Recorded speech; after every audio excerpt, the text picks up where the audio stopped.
All right, so today we're going to discuss the sum to product and product to sum formulas. And on part one, we're going to look at the products to sums. And so here are the formulas that you're going to need to be able to look up on your formula sheet. The first one is cosine A, cosine B,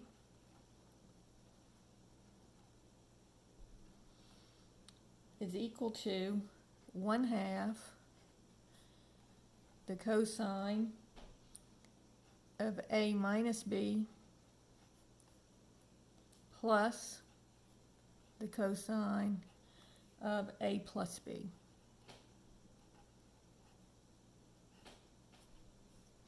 So this is when you're multiplying the cosine of one angle with the cosine of another angle.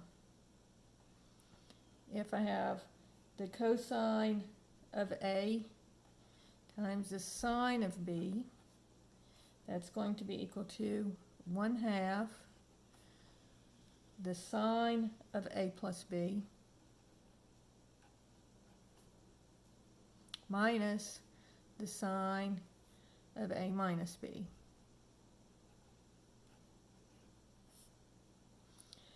If I have the sine of A times the sine of B, that's going to equal 1/2 the cosine of A minus B minus the cosine of A plus B.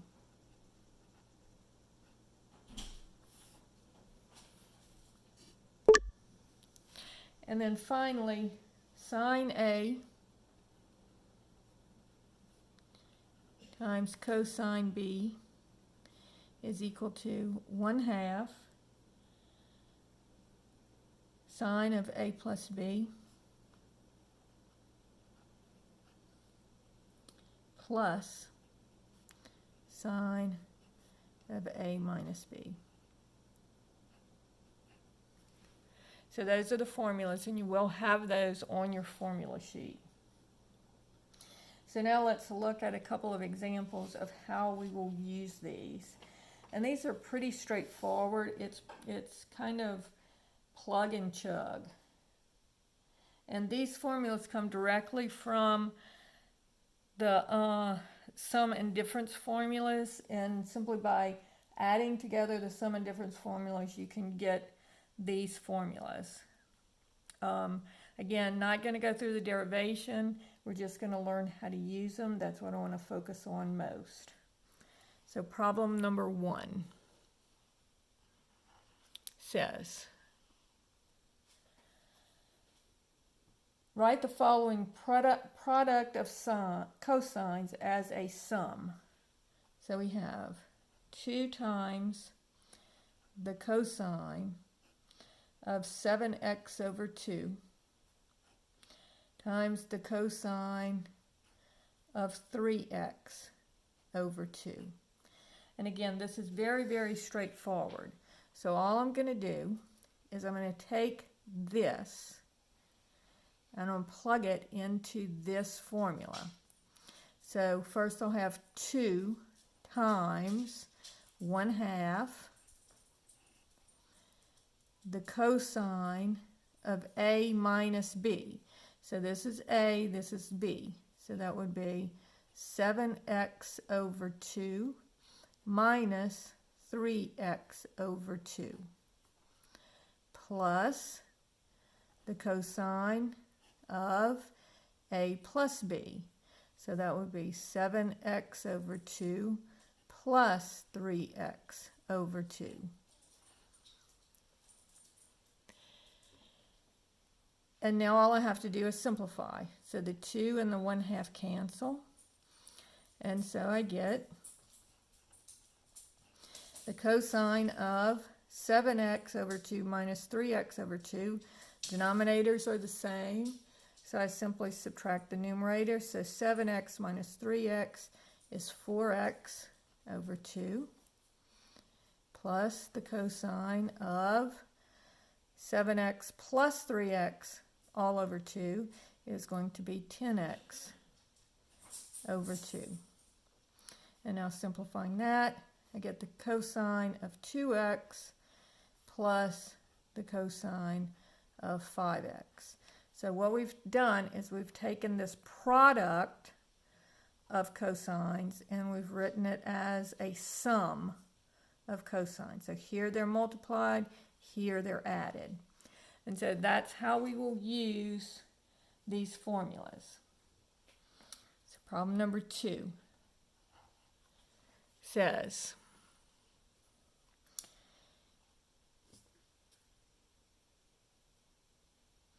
express the following product as a sum containing only sines or cosines and no products. So here we have the sine of 4 theta times the cosine of 2 theta. So I'm going to look up here and I'm going to find where I have the sine of the first angle times the cosine of the second angle. So this will be my fourth formula. So this is going to be 1/2 times the sine of A plus B. So that would be 4 theta plus 2 theta. And then it's plus the sine of A minus B. So that would be 4 theta minus 2 theta. And so that gives me 1/2. And I just add what's in the parentheses. The sine of 6 theta. And then I subtract what's in the parentheses here. 4 theta minus 2 theta is 2 theta. And that is the answer. So again, I've changed it from the product of the sine and cosine functions to the addition of the sine and cosine functions. So now let's look at another example. Let's say that we have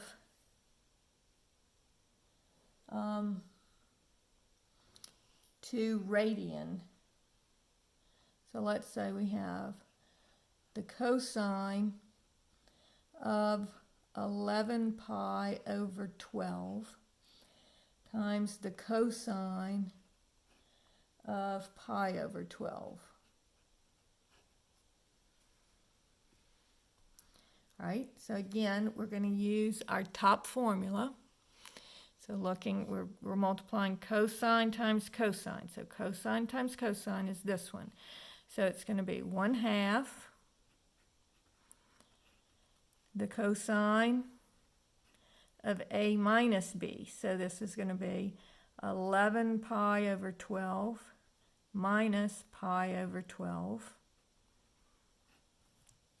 And then it's plus the cosine of A plus B. So that would be 11 pi over 12 plus pi over 12. And so this gives me 1/2 the cosine of 11 pi over 12 minus pi over 12. Again, denominators are the same, so subtract the numerators. Plus the cosine of 11 pi over 12 plus pi over 12. Denominators are the same, so I add the numerators and I get 12 pi over 12. Now reducing to lowest terms, I have cosine of 2 divides into both of them, 5 pi over 6, plus the cosine, and the 12s cancel, and I just have pi. So as you can see, these problems are very, very, very straightforward, and all you have to do, and again, these formulas are on your formula sheet. So you don't have to worry about memorizing them or anything.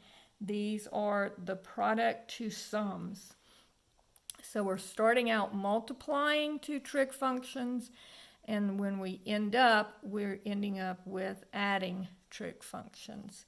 So those are the examples from part 1, products to sums.